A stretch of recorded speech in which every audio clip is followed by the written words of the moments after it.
Welcome back to Cosmic and Body Horror. Join us on a journey through the pages of old, dusty horror pulp magazines. Before we begin, I invite you to pause for a moment and share in the comments where in the world you're listening from and what time of day it is for you. The Fire of Asshurbanipal by Robert E. Howard. Weird Tales, December 1936. The tale of a silent dead sea of black stone set in the drifting sands of the desert, and of a flaming gem clutched in the bony fingers of a skeleton on an ancient throne. Robert E. Howard is dead, but his genius lives on in his fascinating, vivid stories. He had the knack of depicting his characters in action so that they stepped out of the printed page and gripped the sympathies of the readers. Conan, the barbarian adventurer, Solomon Kane, the dour Puritan soldier and redresser of wrongs, King Cole, the valiant fighter from the shadowy kingdoms of the world's dawn, heroes all, and doughty men of might. The posthumous weird tale by Mr. Howard, presented here, The Fire of Asshurbanipal, is an outre adventure story of much power.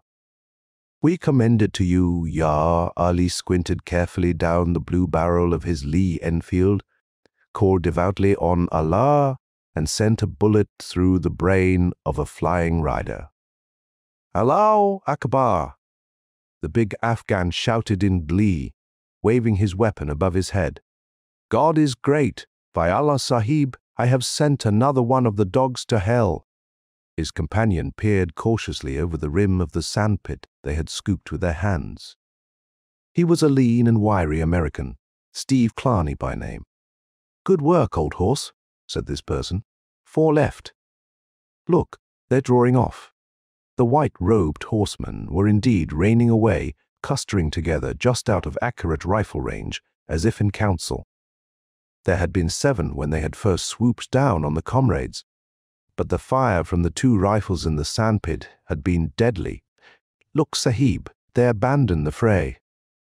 Yar Ali stood up boldly and shouted taunts of the departing riders, one of whom whirled and sent a bullet that kicked up sand 30 feet in front of the pit.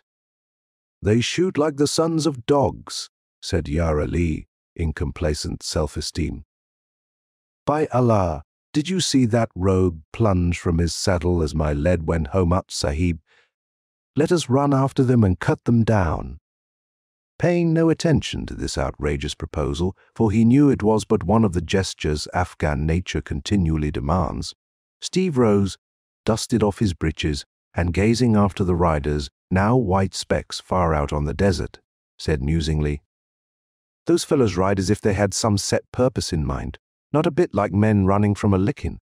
Aye, agreed Yar Ali promptly, and seeing nothing inconsistent with his present attitude and recent bloodthirsty suggestion, they ride after more of their kind. They are hawks who give up their prey not quickly. We had best move our position quickly, Steve Sahib. They will come back, maybe in a few hours, maybe in a few days. It all depends on how far away lies the oasis of their tribe, but they will be back. We have guns and lives. They want both, and behold, the Afghan levered out the empty shell and slipped a single cartridge into the breech of his rifle. My last bullet, Sahib? Steve nodded. I've got 3 left. The raiders whom their bullets had knocked from the saddle had been looted by their own comrades. No use searching the bodies which lay in the sand for ammunition. Steve lifted his canteen and shook it. Not much water remained. He knew that Yar Ali had only a little more than he, though the big Afridi, bred in a barren land, had used and needed less water than did the American, although the latter, judged from a white man's standards, was hard and tough as a wolf.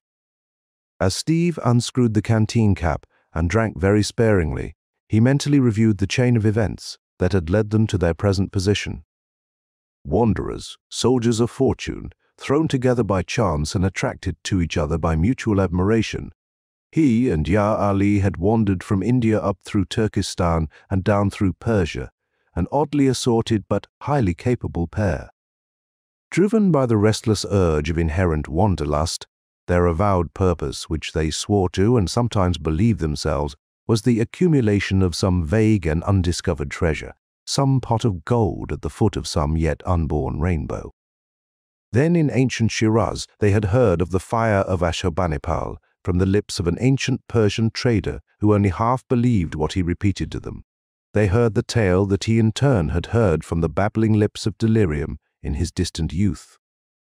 He had been a member of a caravan 50 years before, which, wandering far on the southern shore of the Persian Gulf trading for pearls, had followed the tale of a rare pearl far into the desert. The pearl, rumored found by a diver and stolen by a sheikh of the interior, they did not find, but they did pick up a Turk who was dying of starvation, thirst, and a bullet wound in the thigh. As he died in delirium, he babbled a wild tale of a silent dead city, of black stone set in the drifting sands of the desert far to the westward, and of a flaming gem clutched in the bony fingers of a skeleton on an ancient throne. He had not dared bring it away with him because of an overpowering brooding horror that haunted the place, and thirst had driven him into the desert again, where Bedouins had pursued and wounded him. Yet he had escaped riding hard until his horse fell under him. He died without telling how he had reached the mythical city in the first place, but the old trader thought he must have come from the northwest, a deserter from the Turkish army making a desperate attempt to reach the Gulf. The men of the caravan had made no attempt to plunge still further into the desert in search of the city. For, said the old trader, they believed it to be the ancient city of evil, spoken of in the Necronomicon of the mad Arab Al-Hawzrid, the city of the dead, on which an ancient curse rested. Legends named it vaguely. The Arabs called it Beld el-Din, the city of devils, and the Turks Karasher, the black city. And the gem was that ancient and accursed jewel belonging to a king of long ago, whom the Grecians called Sardanapalus, and the Semitic peoples Asshurbanipal.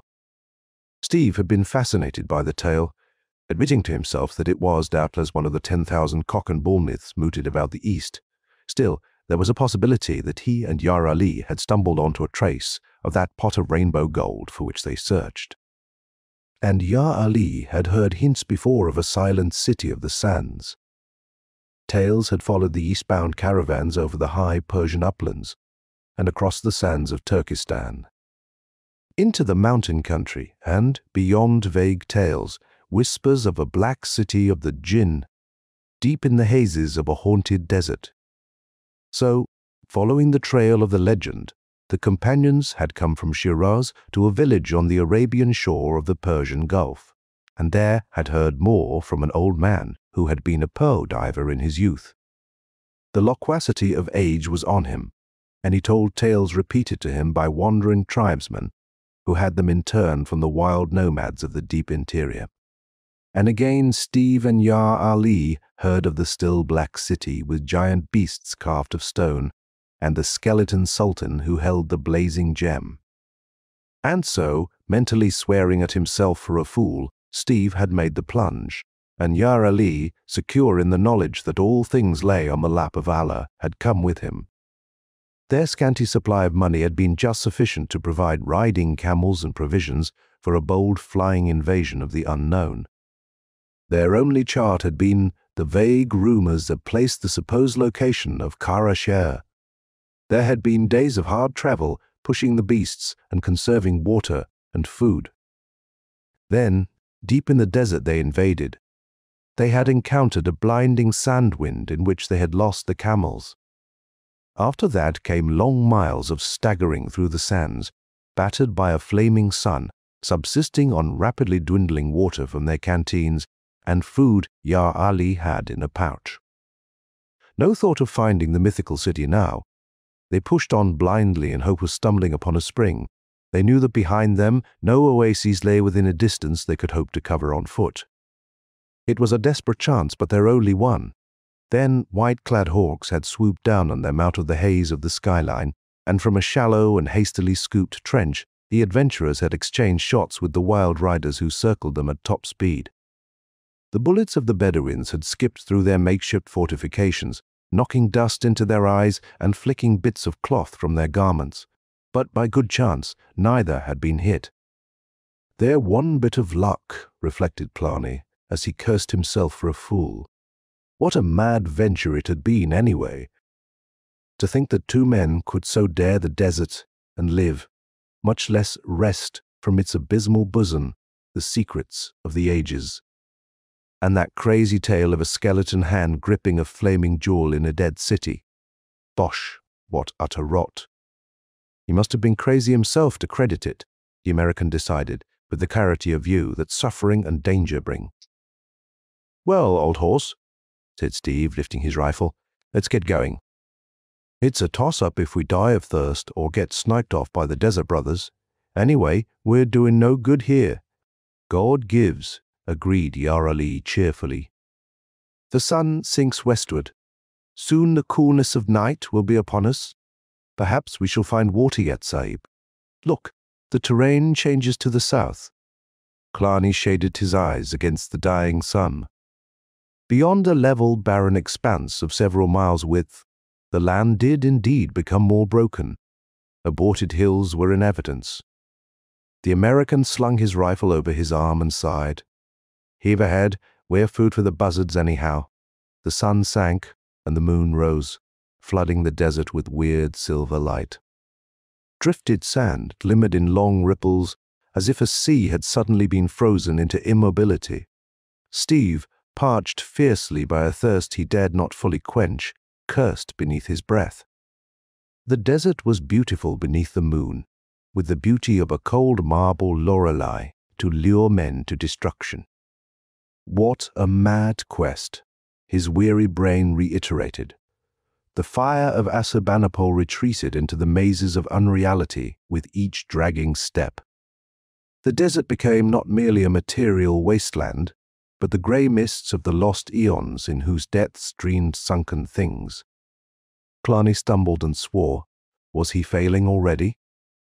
Yar Ali swung along with the easy, tireless stride of the mountain man, and Steve set his teeth, nerving himself to greater effort. They were entering the broken country at last, and the going became harder. Shallow gullies and narrow ravines knifed the earth with wavering patterns. Most of them were nearly filled with sand, and there was no trace of water.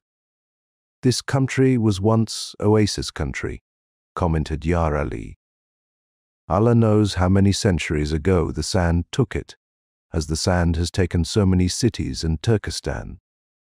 They swung on like dead men in a grey land of death. The moon grew red and sinister as she sank, and shadowy darkness settled over the desert, before they had reached a point where they could see what lay beyond the broken belt.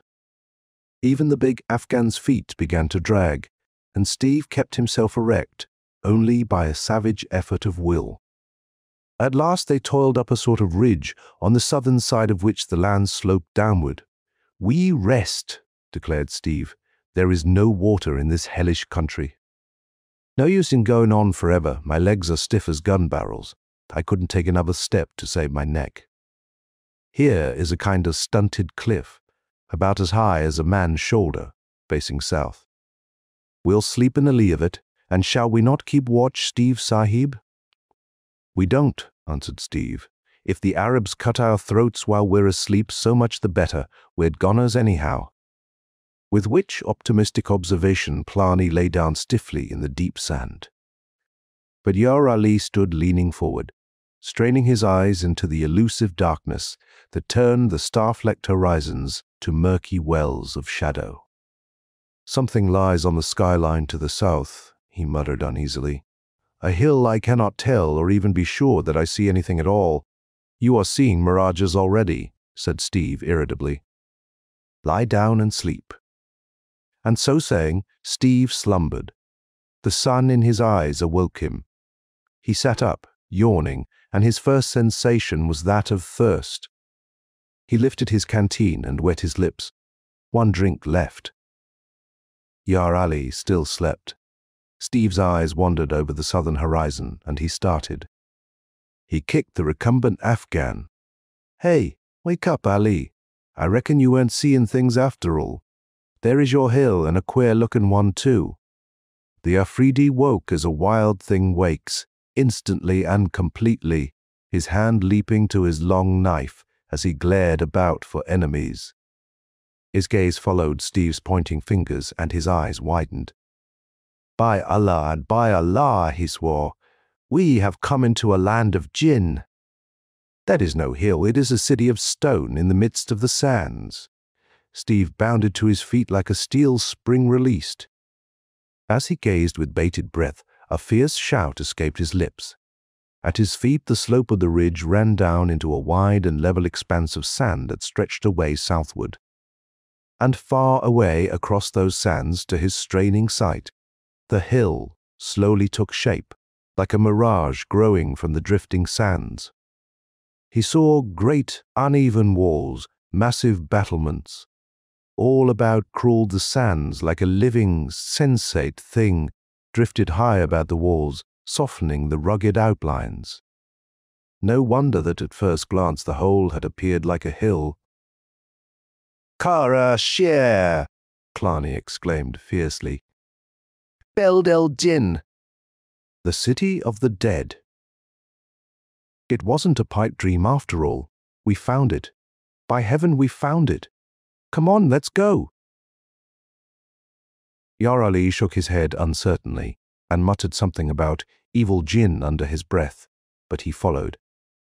The sight of the ruins had swept from Steve his thirst and hunger and the fatigue that a few hours' sleep had not fully overcome. He trudged on swiftly, oblivious to the rising heat, his eyes gleaming with the lust of the explorer. It was not altogether greed for the fabled gem that had prompted Steve Clarny to risk his life in that grim wilderness. Deep in his soul lurked the age-old heritage of the white man. The urge to seek out the hidden places of the world, and that urge had been stirred to the depths by the ancient tales. Now, as they crossed the level wastes that separated the broken land from the city, they saw the shattered walls take clearer form and shape, as if they grew out of the morning sky. The city seemed built of huge blocks of black stone, but how high the walls had been there was no telling, because of the sand that drifted high about their base. In many places they had fallen away, and the sand hid the fragments entirely. The sun reached her zenith, and thirst intruded itself in spite of zeal and enthusiasm. But Steve fiercely mastered his suffering. His lips were parched and swollen, but he would not take that last drink until he had reached the ruined city. Yar Ali wet his lips from his own canteen and tried to share the remainder with his friend. Steve shook his head and plodded on. In the ferocious heat of the desert afternoon they reached the ruin, and, passing through a wide breach in the crumbling wall, gazed on the dead city. Sand choked the ancient streets and lent fantastic form to huge fallen and half-hidden columns, so crumbled into decay and so covered with sand was the whole that the explorers could make out little of the original plan of the city. Now it was but a waste of drifted sand and crumpling stone, over which brooded, like an invisible cloud, an aura of unspeakable antiquity. But directly in front of them ran a broad avenue, the outline of which not even the ravaging sands and winds of time had been able to efface. On either side of the wide way were ranged huge columns, not unusually tall, even allowing for the sand that hid their bases, but incredibly massive. On the top of each column stood a figure, carved from solid stone, great, somber images, half human, half bestial, partaking of the brooding brutishness of the whole city. Steve cried out in amazement. "The winged bulls of Nineveh, the bulls with men's heads. By the saints, Ali, the old tales are true. The Assyrians did build this city. The whole tale's true. They must have come here when the Babylonians destroyed Assyria. Why, this scene's a dead ringer for pictures I've seen. Reconstructed scenes of old Nineveh. And look." He pointed down the broad street to the great building which reared at the other end, a colossal, brooding edifice whose columns and walls of solid black stone blocks defied the winds and sands of time.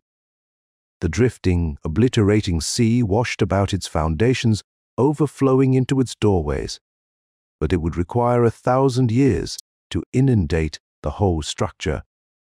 An abode of devils, muttered Ya Ali uneasily. The temple of Baal, exclaimed Steve. Come on, I was afraid we'd find all the palaces and temples hidden by the sand, and have to dig for the gem. Little good it will do us, muttered Ya Ali. Here we die, I reckon so. Steve unscrewed the cap of his canteen. Let's take our last drink. Anyway, we're safe from the Arabs. They'd never dare come here. With their superstitions, we'll drink and then we'll die, I reckon. But first we'll find the jewel. When I pass out, I want to have it in my hand. Maybe a few centuries later some lucky son of a gun will find our skeletons, and the gem here is to him whoever he is. With which grim jest, Plani drained his canteen, and Ya Ali followed suit. They had played their last ace. The rest lay on the lap of Allah. They strode up the broad way, and Ya Ali, utterly fearless in the face of human foes, glanced nervously to right and left, half expecting to see a horned and fantastic face leering at him from behind a column. Steve himself felt the somber antiquity of the place and almost found himself fearing a rush of bronze war chariots down the forgotten streets, or to hear the sudden menacing flare of bronze trumpets. The silence in dead cities was so much more intense, he reflected, than that on the open desert. They came to the portals of the great temple. Rows of immense columns flanked the wide doorway, which was ankle-deep in sand, and from which sagged massive bronze frameworks that had once braced mighty doors whose polished woodwork had rotted away centuries ago.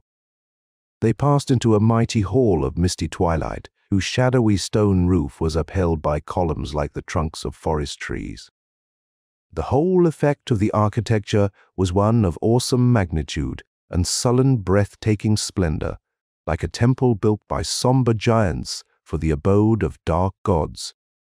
Ya Ali walked fearfully, as if he expected to awake sleeping gods. And Steve, without the Afridi superstitions, yet felt the gloomy majesty of the place, lay somber hands on his soul. No trace of a footprint showed in the deep dust on the floor.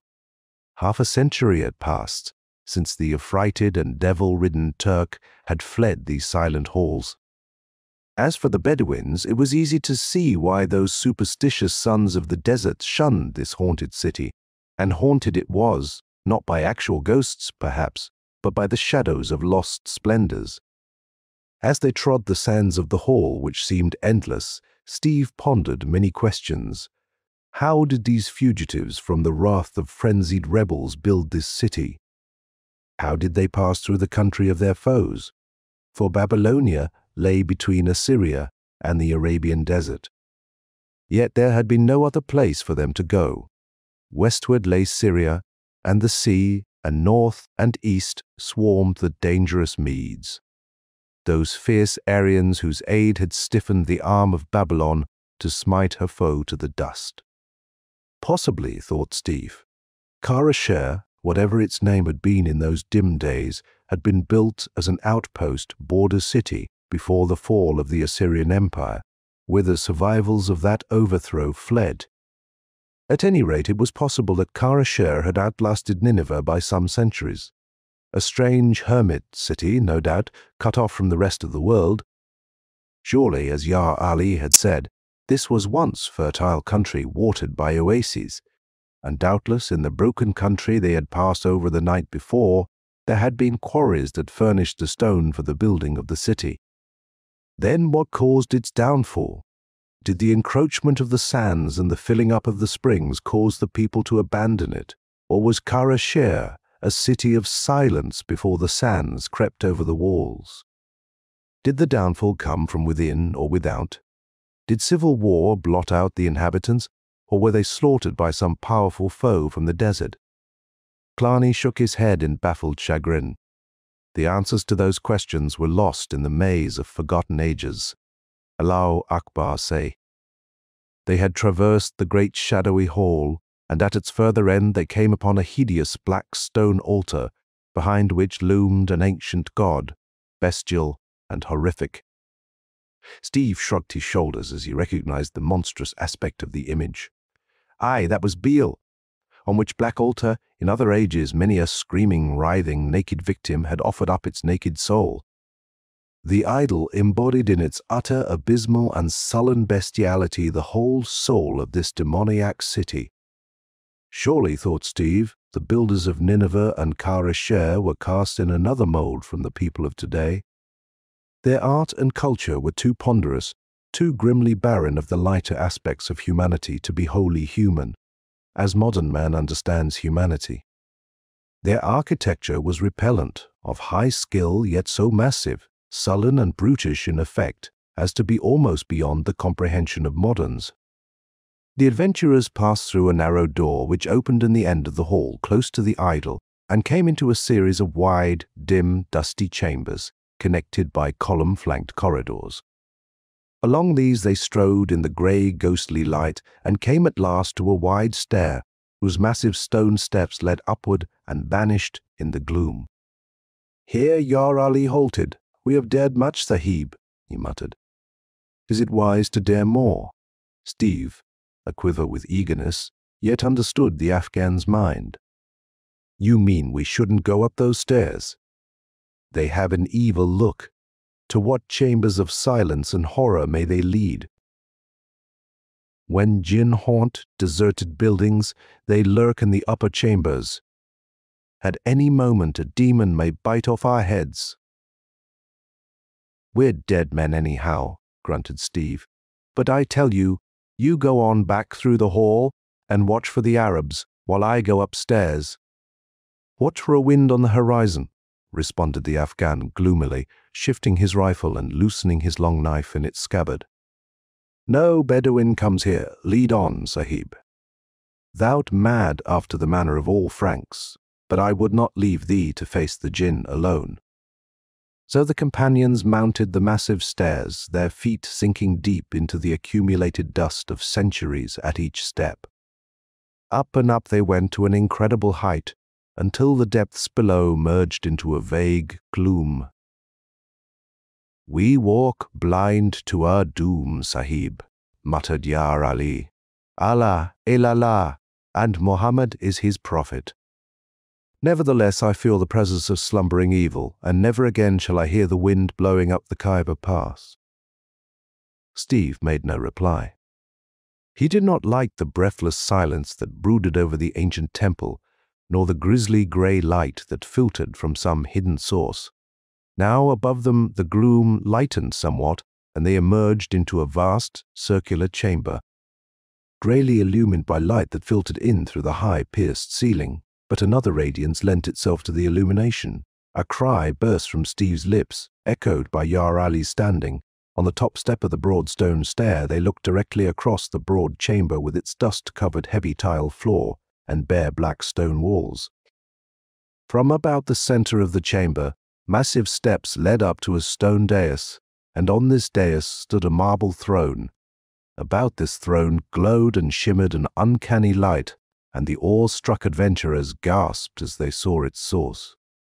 On the throne slumped a human skeleton, an almost shapeless mass of mouldering bones. A fleshless hand sagged outstretched upon the broad marble throne arm, and in its grisly clasp there pulsed and throbbed like a living thing, a great crimson stone. The fire of Asshurbanipal. Even after they had found the lost city, Steve had not really allowed himself to believe that they would find the gem, or that it even existed in reality. Yet he could not doubt the evidence of his eyes dazzled by that evil, incredible glow. With a fierce shout, he sprang across the chamber and up the steps. Yar Ali was at his heels, but when Steve would have seized the gem, the Afghan laid a hand on his arm. "Wait!" exclaimed the big Mohammedan. "Touch it not yet, Sahib. A curse lies on ancient things, and surely this is a thing triply accursed. Else why has it lain here untouched in a country of thieves for so many centuries?" "It is not well to disturb the possessions of the dead." "Bosh," snorted the American. "Superstitions. The Bedouins were scared by the tales that have come down to them from their ancestors. Being desert dwellers, they mistrust cities anyway. And no doubt this one had an evil reputation in its lifetime. And nobody except Bedouins have seen this place before. except that Turk, who was probably half demented with suffering. These bones may be those of the king mentioned in the legend. The dry desert air preserves such things indefinitely, but I doubt it. Maybe Assyrian, most likely Arab, some beggar that got the gem and then died on that throne for some reason or other. The Afghan scarcely heard him. He was gazing in fearful fascination at the great stone, as a hypnotized bird stares into a serpent's eye. "Look at it, Sahib," he whispered. "What is it?" "No such gem as this was ever cut by mortal hands. Look how it throbs and pulses like the heart of a cobra." Steve was looking, and he was aware of a strange, undefined feeling of uneasiness. Well versed in the knowledge of precious stones, he had never seen a stone like this. At first glance, he had supposed it to be a monster ruby, as told in the legends. Now he was not sure, and he had a nervous feeling that Yar Ali was right, that this was no natural, normal gem. He could not classify the style in which it was cut, and such was the power of its lurid radiance that he found it difficult to gaze at it closely for any length of time. The whole setting was not one calculated to soothe the restless nerves. The deep dust on the floor suggested an unwholesome antiquity. The grey light evoked a sense of unreality, and the heavy black walls towered grimly, hinting at hidden things. "Let's take the stone and go," muttered Steve, an unaccustomed, panicky dread rising in his bosom. "Wait." Yar Ali's eyes were blazing, and he gazed, not at the gem, but at the sullen stone walls. "We are flies in the lair of the spider, Sahib. As Allah lives, it is more than the ghosts of old fears that lurk over this city of horror. I feel the presence of peril, as I have felt it before, as I felt it in a jungle cavern where a python lurked, unseen in the darkness, as I felt it in the temple of Thuggee, where the hidden stranglers of Siva crouched to spring upon us, as I feel it now, tenfold." Steve's hair prickled. He knew that Yar Ali was a grim veteran not to be stampeded by silly fear or senseless panic. He well remembered the incidents referred to by the Afghan, as he remembered other occasions upon which Yar Ali's oriental telepathic instinct had warned him of danger, before that danger was seen or heard. "What is it, Yar Ali?" he whispered. The Afghan shook his head. His eyes filled with a weird, mysterious light as he listened to the dim, occult promptings of his subconsciousness. "I know not. I know it is close to us, and that it is very ancient and very evil, I think." Suddenly, he halted and wheeled, the eerie light vanishing from his eyes to be replaced by a glare of wolf-like fear and suspicion. "Hark, Sahib Bom," he snapped. "Ghosts or dead men, mount the stair." Steve stiffened as the stealthy pad of soft sandals on stone reached his ear. "By Judas Salih," he rapped. "Something's out there." The ancient walls re-echoed to a chorus of wild yells as a horde of savage figures flooded the chamber. For one dazed, insane instant, Steve believed wildly that they were being attacked by re-embodied warriors of a vanished age. Then the spiteful crack of a bullet passed his ear, and the acrid smell of powder told him that their foes were material enough. Killarney cursed. In their fancied security, they had been caught like rats in a trap by the pursuing Arabs. Even as the American threw up his rifle, Yar Ali fired point blank from the hip with deadly effect, hurled his empty rifle into the horde, and went down the steps like a hurricane, his 3-foot Khyber knife shimmering in his hairy hand.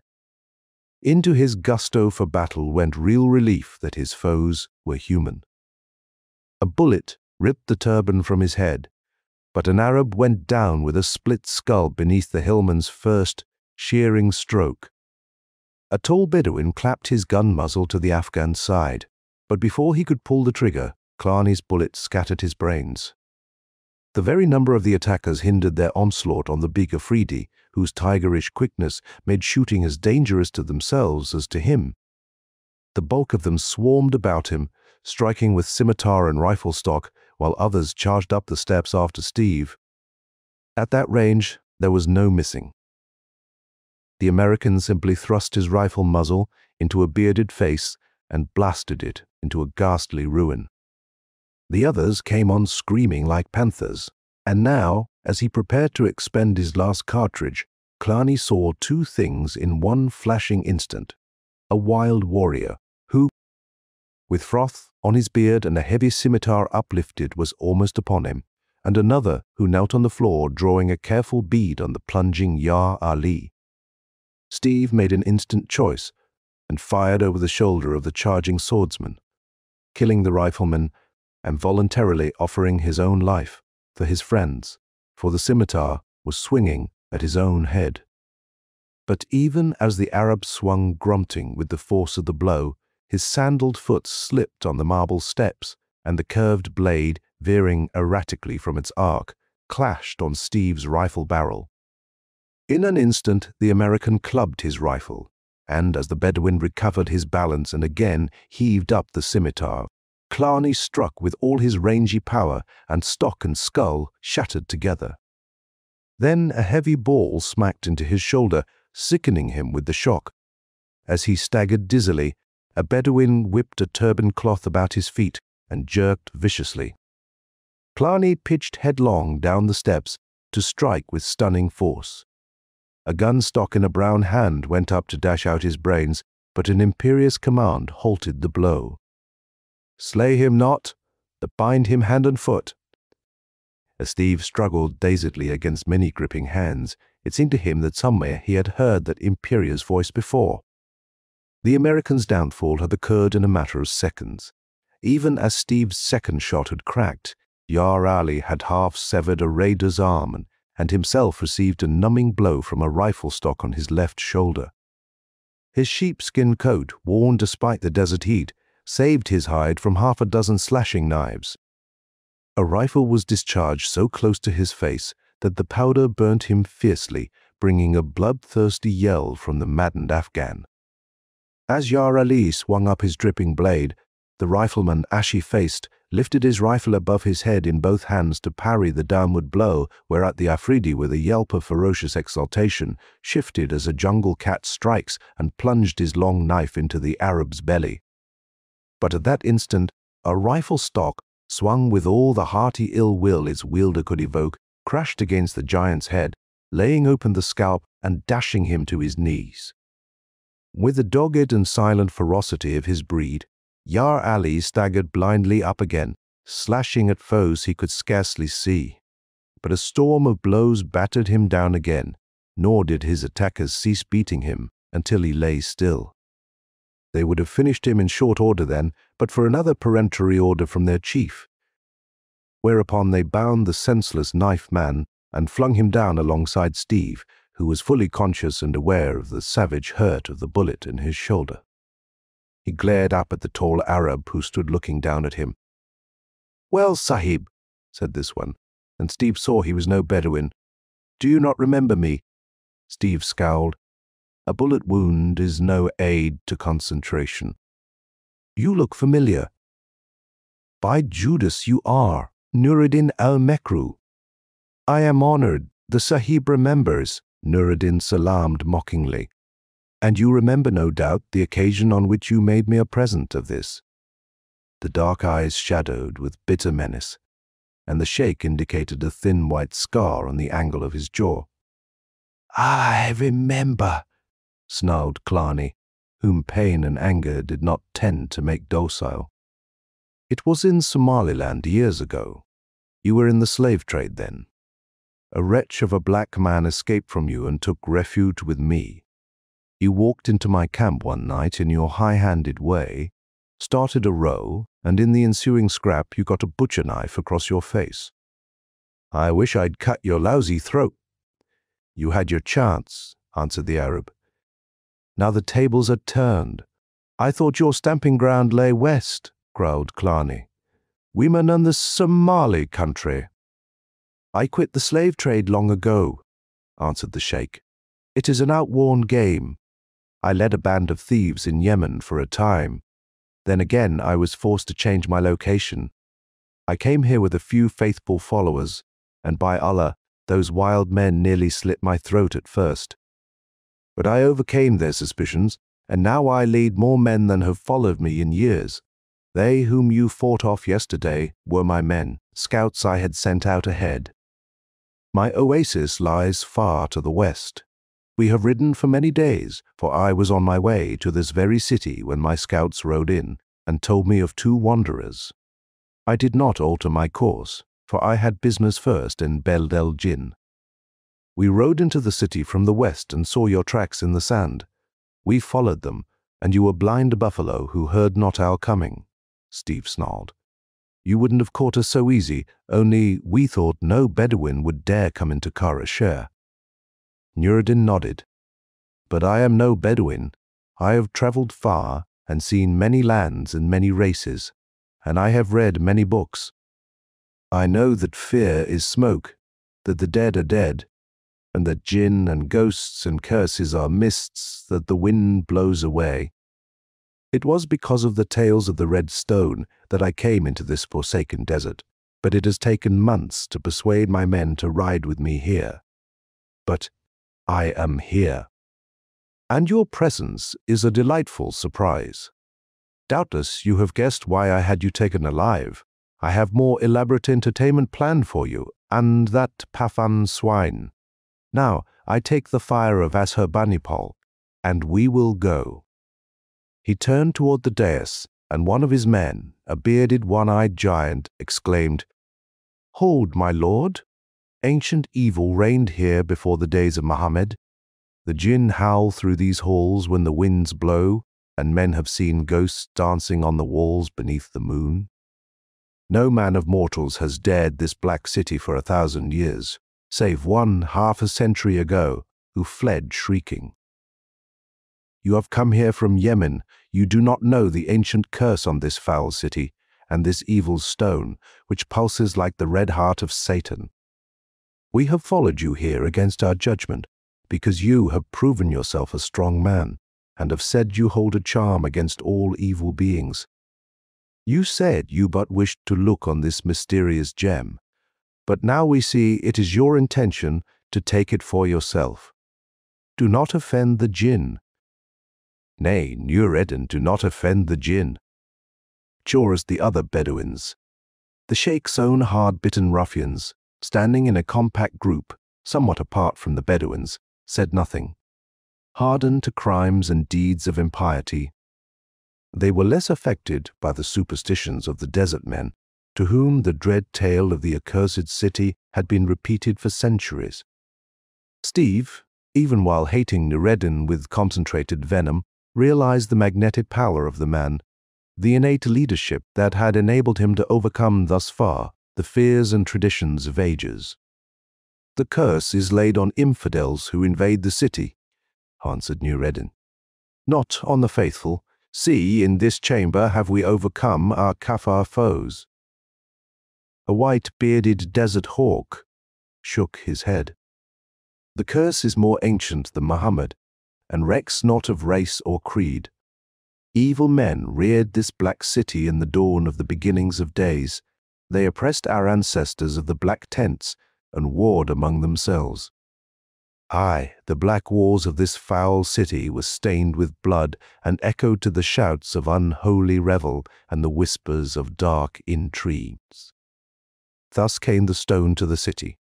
There dwelt a magician at the court of Asshurbanipal, and the black wisdom of ages was not denied to him.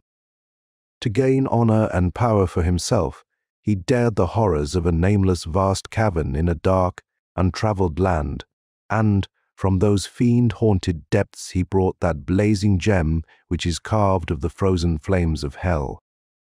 By reason of his fearful power in black magic, he put a spell on the demon which guarded the ancient gem, and so stole away the stone. And the demon slept in the cavern unknowing. So this magician, Sultan by name, dwelt in the court of the Sultan Asshurbanipal, and did magic and forecast events by scanning the lurid deeps of the stone, into which no eyes but his could look unblinded. And men called the stone the fire of Asshurbanipal in honor of the king. But evil came upon the kingdom, and men cried out that it was the curse of the jinn, and the Sultan in great fear bade Zuthulton take the gem and cast it into the cavern from which he had taken it, lest worse ill befall them. Yet it was not the magician's will to give up the gem wherein he read strange secrets of pre-Adamite days, and he fled to the rebel city of Kara-Sher, where soon civil war broke out, and men strove with one another to possess the gem. Then the king who ruled the city, coveting the stone, seized the magician and put him to death by torture. And in this very room he watched him die. With the gem in his hand, the king sat upon the throne, even as he has sat throughout the centuries, even as now he sits. The Arab's finger stabbed at the mouldering bones on the marble throne, and the wild desert men blenched. Even Nureddin's own scoundrels recoiled, catching their breath. But the sheikh showed no sign of perturbation. As Zuthulton died, continued the old Bedouin, he cursed the stone whose magic had not saved him, and he shrieked aloud the fearful words which undid the spell he had put upon the demon in the cavern and set the monster free. And crying out on the forgotten gods, Cthulhu and Kof and Yog Sothoth, and all the pre-Adamite dwellers in the black cities, under the sea and the caverns of the earth. He called upon them to take back that which was theirs, and with his dying breath pronounced doom on the false king. And that doom was that the king should sit on his throne, holding in his hand the fire of Asshurbanipal until the thunder of Judgment Day. Thereat the great stone cried out as a live thing cries, and the king and his soldiers saw a black cloud spinning up from the floor, and out of the cloud blew a fetid wind. And out of the wind came a grisly shape, which stretched forth fearsome paws and laid them on the king, who shriveled and died at their touch. And the soldiers fled screaming, and all the people of the city ran forth wailing into the desert, where they perished or gained through the wastes to the far oasis towns. Kara-Sher lay silent and deserted, the haunt of the lizard and the jackal, and when some of the desert people ventured into the city, they found the king dead on his throne, clutching the blazing gem, but they dared not lay hand upon it, for they knew the demon lurked near to guard it through all the ages, as he lurks near even as we stand here. The warriors shuddered involuntarily and glanced about, and Nureddin said, "Why did he not come forth when the Franks entered the chamber? Is he deaf? But the sound of the combat has not awakened him." "We have not touched the gem," answered the old Bedouin, "nor had the Franks molested it. Men have looked on it and lived, but no mortal may touch it and survive." Nureddin started to speak, gazed at the stubborn, uneasy faces, and realized the futility of argument. His attitude changed abruptly. "I am master here," he snapped, dropping a hand to his holster. "I have not sweat and bled for this gem to be balked at the last by groundless fears.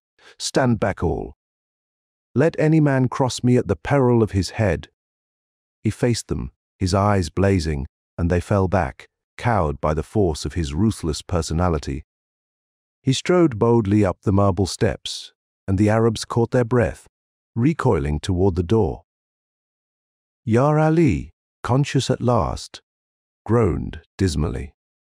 "God," thought Steve, "what a barbaric scene! Bound captives on the dust-heaped floor, wild warriors clustered about, gripping their weapons, the raw, acrid scent of blood and burnt powder still fouling the air.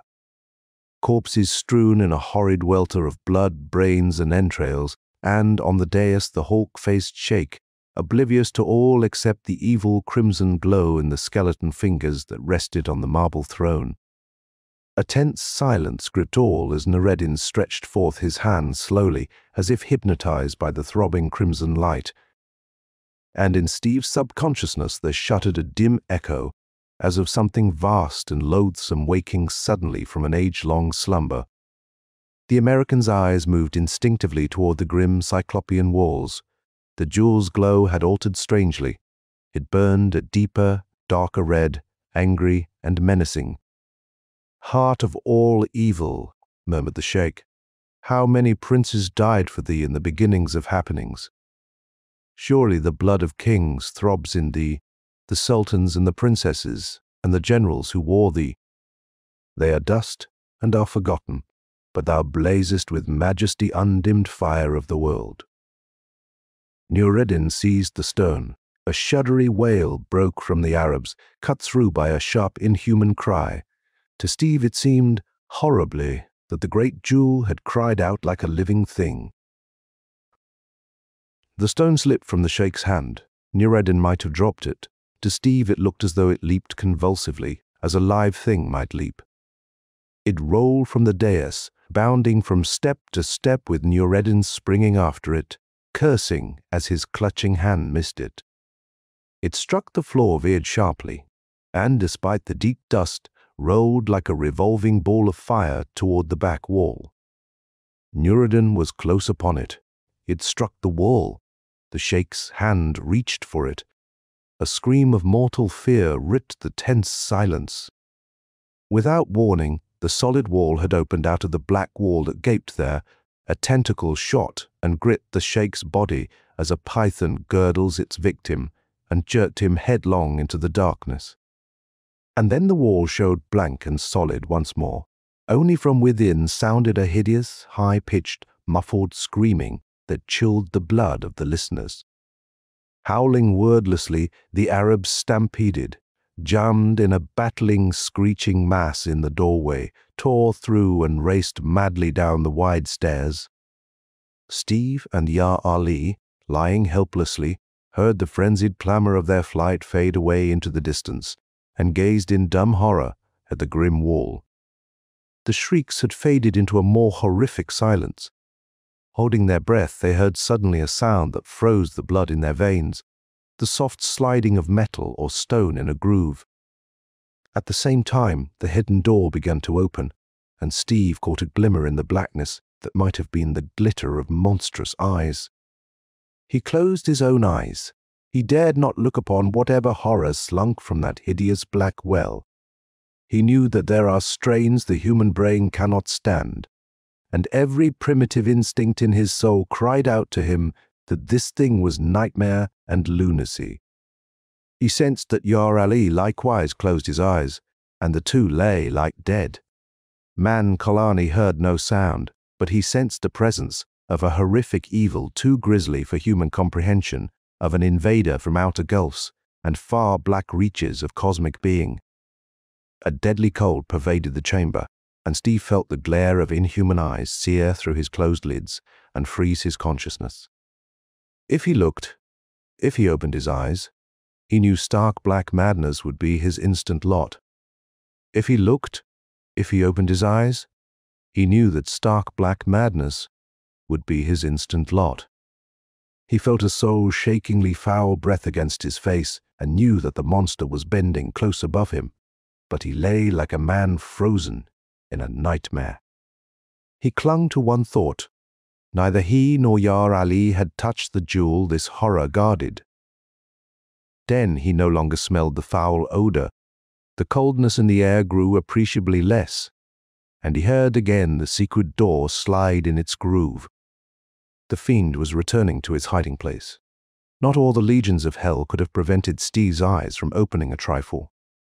He had only a glimpse as the hidden door slid to, and that one glimpse was enough to drive all consciousness from his brain. Steve Plani, iron-nerved adventurer, fainted for the only time in his checkered life. How long he lay there Steve never knew, but it could not have been long, for he was roused by Yar Ali's whisper, "Lie still, Sahib. A little shifting of my body and I can reach thy cords with my teeth." Steve felt the Afghan's powerful teeth at work on his bonds, and as he lay with his face jammed into the thick dust, and his wounded shoulder began to throb agonizingly, he had forgotten it until now. He began to gather the wandering threads of his consciousness, and it all came back to him. How much, he wondered dazedly, had been the nightmares of delirium born from suffering and the thirst that caked his throat? The fight with the Arabs had been real. The bonds and the wounds showed that. But the grisly doom of the sheikh, the thing that had crept out of the black entrance in the wall, Surely that had been a figment of delirium. Nureddin had fallen into a well or pit of some sort. Steve felt his hands were free, and he rose to a sitting posture, fumbling for a pocket knife the Arabs had overlooked. He did not look up or about the chamber as he slashed the cords that bound his ankles, and then freed Yar Ali, working awkwardly because his left arm was stiff and useless. "Where are the Bedouins?" he asked, as the Afghan rose, lifting him to his feet. "Allah Sahib," whispered Yar Ali. "Are you mad?" "Have you forgotten? Let us go quickly before the jinn returns." "It was a nightmare," muttered Steve. "Look, the jewel is back on the throne." His voice died out. Again that red glow throbbed about the ancient throne, reflecting from the mouldering skull. Again in the outstretched finger bones pulsed the fire of Asshurbanipal. But at the foot of the throne lay another object that had not been there before. The severed head of Nureddin el-Mekru stared sightlessly up at the grey light filtering through the stone ceiling. The bloodless lips were drawn back from the teeth in a ghastly grin.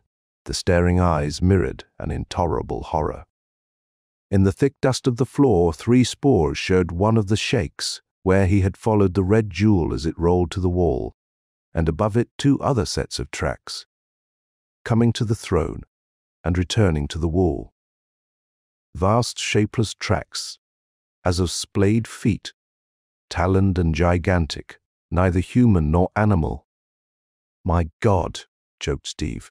"It was true, and the thing I saw." Steve remembered the flight from that chamber as a rushing nightmare in which he and his companion hurtled headlong down an endless stair that was a grey well of fear. Raced blindly through dusty, silent chambers, past the glowering idol in the mighty hall and into the blazing light of the desert sun, where they fell slavering, fighting for breath. Again Steve was roused by the Afridi's voice. "Sahib, Sahib, in the name of Allah the Compassionate, our luck has turned." Steve looked at his companion as a man might look in a trance.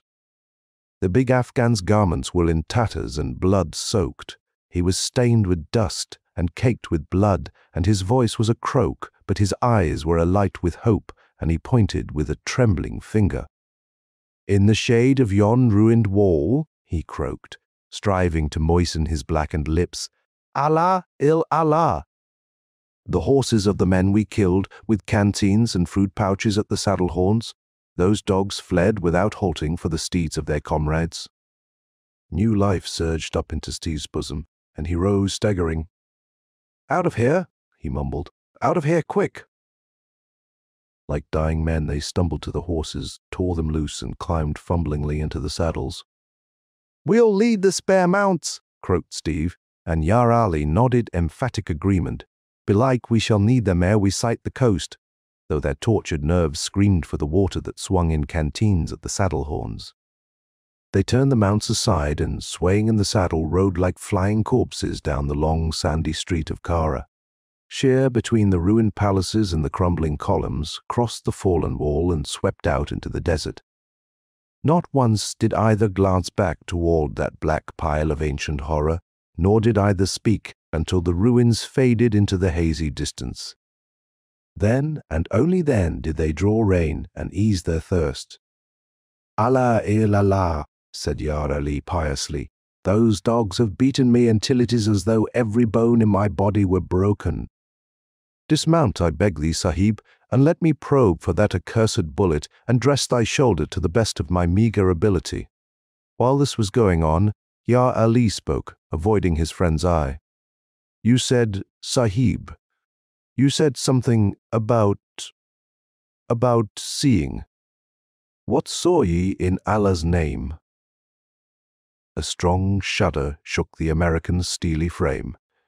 "You didn't look when the thing put back the jewel in the skeleton's hand and left Nureddin's head on the dais?" "By Allah, not I," swore Yar Ali. "My eyes were as closed as if they had been welded together by the molten irons of Satan." Steve made no reply until the comrades had once more swung into the saddle and started on their long trek for the coast, which, with spare horses, food, water, and weapons, they had a good chance to reach. "I looked," the American said somberly. "I wish I had not. I know I'll dream about it for the rest of my life. I had only a glance. I couldn't describe it as a man describes an earthly thing. God help me. It wasn't earthly or sane either. Mankind isn't the first owner of the earth. There were beings here before his coming, and now survivals of hideously ancient epochs. Maybe spheres of alien dimensions press unseen on this material universe today. Sorcerers have called up sleeping devils before now and controlled them with magic. It is not unreasonable to suppose an Assyrian magician could invoke an elemental demon out of the earth to avenge him and guard something that must have come out of hell in the first place. I'll try to tell you what I glimpsed. Then we'll never speak of it again." It was gigantic and black and shadowy. It was a hulking monstrosity that walked upright like a man, but it was like a toad, too, and it was winged and tentacled. I saw only its back. If I'd seen the front of it, its face, I'd have undoubtedly lost my mind. The old Arab was right. God help us. It was the monster that Suffleton called up out of the dark, blind caverns of the earth to guard the fire of Asshurbanipal. End of The Fire of Asshurbanipal by Robert E. Howard.